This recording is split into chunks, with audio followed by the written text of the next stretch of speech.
Coming up tonight on Bus News. The new Edinburgh Council bus tenders have been unveiled, and McGills have unveiled more information about their 2 new bus tours starting in the next month or so.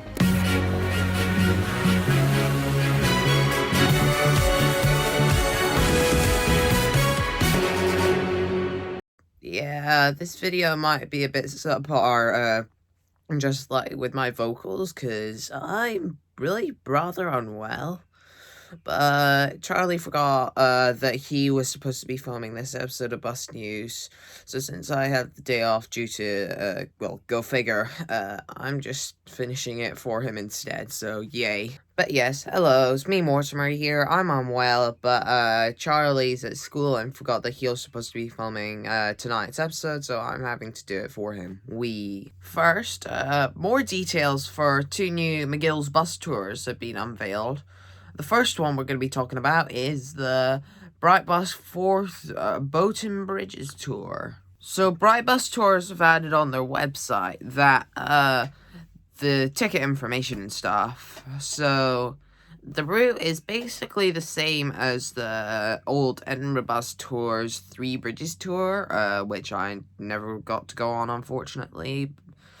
And that it's going to be using E400 MNC Integral instead of one of the original E400s or a Gemini 2, which, I mean, depending on how many buses are free up, I think it's Bannockburn. It's probably not too big a problem.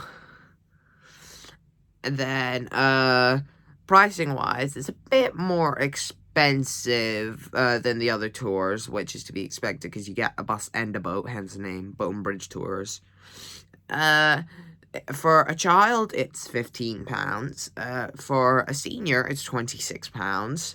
For an adult, it's £30. And for a family, i.e. 3 children and 2 adults, it's £68.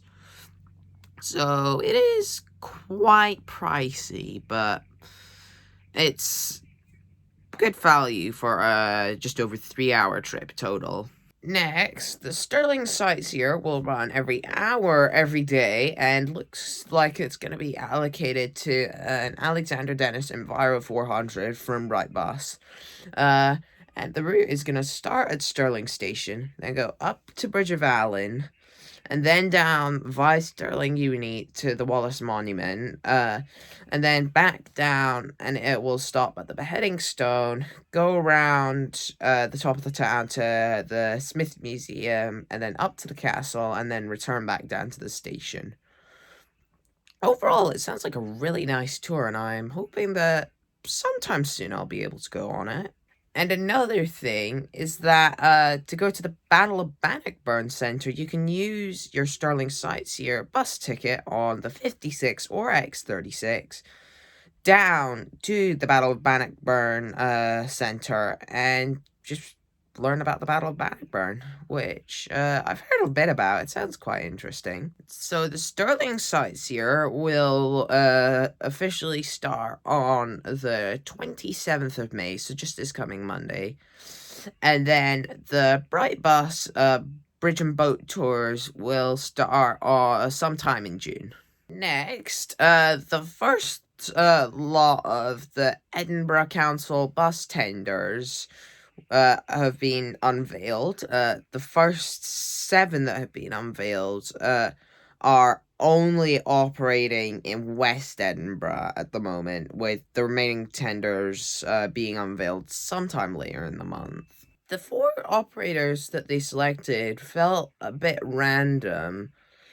There was Lothian Motor Coaches, specifically Lothian Motor Coaches, however, I think it'll be run under Lothian or Lothian Country. Handicap's Lothian, which operate the 2A and 2B in Broxburn. You've got Salmon's Minibus Hire in Fauldhouse, which is closer to South Lanarkshire than Edinburgh.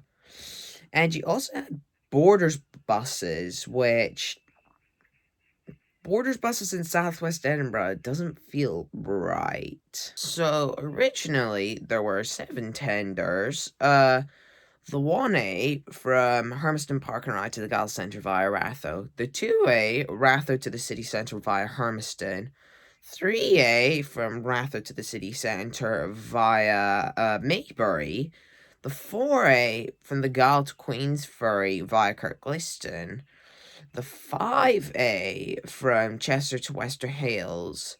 The 6A from Crammon to Balerno. And the 7A, which would basically be the McGills 68. And unfortunately, the 2A and 3A haven't come to fruition. However, out of the 4 operators and 5 remaining services, 4 are going to Lothian, the 1A, 4A, 5A, and 6A. And the 7A, or the McGills 68, is going to Handicaps Lothian. All of the 5 routes are going to be running hourly, except for the 7A, which is going down from the 68 every 70 minutes to every 75 minutes. So the date these tenders will come into service, there hasn't been a confirmed 100% happening date yet. But the contract for the McGills routes ends on the 14th of July this year, which makes me think it'll happen either in June or in the first half of July that the new tenders will enter service. Now, what I have to say is that I do have a couple gripes with this. Most notably with the 1A tender, more specifically the fact that it's with Lothian. Don't get me wrong, I think Lothian are probably up there as one of, if not the best operator in Scotland. And it's just the way their fare zones work. And it essentially go from the city zone at the Gala Centre into the city west zone in Ratho and back into the city zone at Hermiston Park and Ride. Which makes me wonder if you'd pay for the 3 zones to get from the Gala to Hermiston, or if you'd only pay for the 2 zones you enter. I mean, even then, the 5A tender is quicker and is only 1 fare zone. But it makes me wonder if the City West zone is just going to be abolished completely. And if so, it makes me wonder what could happen with Lothian Country. Personally, I feel that maybe the 43 could come over to Lothian, and 571 to 590 and 1141 to 1153 could swap around, so Lothian would get more B5LH Gemini 2s, and Lothian Country would get the ex-London Gemini 2s instead.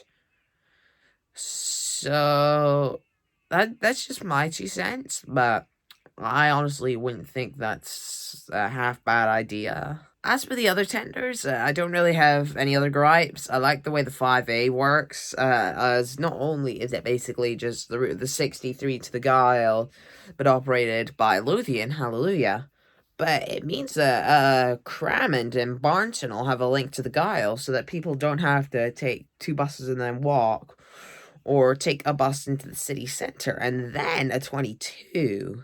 But anyways, that's all for today. As you can tell, I've got a very sore throat, so I'm trying to get this wrapped up as soon as possible. So I'm just not going to have a proper intro. I'm just going to adios.